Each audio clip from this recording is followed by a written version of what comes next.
রাধে রাধে বন্ধুরা, শুভরাত্রি। আজকে তোমাদের আমি একটি শ্রী শ্রী ঠাকুর রামকৃষ্ণদেবের গল্প সম্ভার থেকে একটি গল্প বলছি।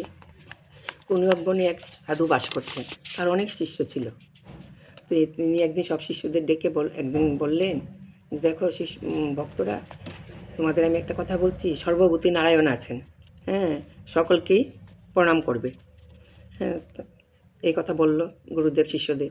তো একদিন তোমার আশ্রমে হোম হবে, তো এক শিষ্যকে ডেকে গুরুদেব বললেন যে তুমি কাঠ নিয়ে এসো বন থেকে। সে কাঠ আনতে গেল। কাঠ কাটতে কাটছে কাটছে হঠাৎ করে একটা রব উঠলো, যে হাতি আসছে, হাতি আসছে, পাগলা হাতি আসছে, পালাও পালাও পালাও। তো যে যেভাবে পারে পালিয়ে গেছে, কিন্তু সেই শিষ্য কিন্তু আর পালালো না, সে কাঠই কাটছে কাঠই কাটছে। হ্যাঁ, তখন মাউত আসলো। মাউত এসে বলল যে পাগলা হাতি আসছে, পালাও পালাও। তবুও তো মাউতের কথা সে শুনলো না, সে শুধু কাঠই কাটছে। ওর তো কোনো চিন্তা নেই, বা ভাবছে যে পাগলা হাতি আসলে কি আছে, হাতির মধ্যে তো নারায়ণ আছে, আমাকে তো গুরুদেব বলেই দিয়েছেন।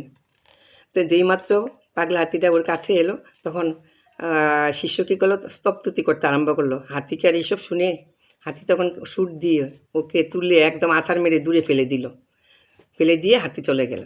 তারপর তোমার এই শিষ্য তো মাটিতে অবচেতন হয়ে পড়ে রইল, তার দেহ ক্ষত বিক্ষত হয়ে গেছে।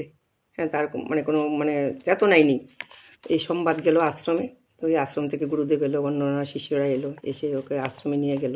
নেওয়ার পর তাকে সেবা শুশ্রূষা করে ওষুধপত্র দিল। দেওয়ার পরে ওরা আস্তে আস্তে তার চৈতন্য ফিরল। ফেরার পর গুরুদেব জিজ্ঞেস করলেন, কী রে বাছা, তুই পাগলা হাতি এসছিস, সবাই যখন বলছে তখন তুই পালালি না কেন?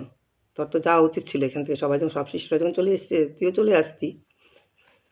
তারপর তখন সে বলল যে আমায় তো গুরুদেব বলে দিয়েছেন যে সব মানুষের মধ্যে নারায়ণ নারায়ণ আছে, জীবজন্তুর মধ্যে আছে।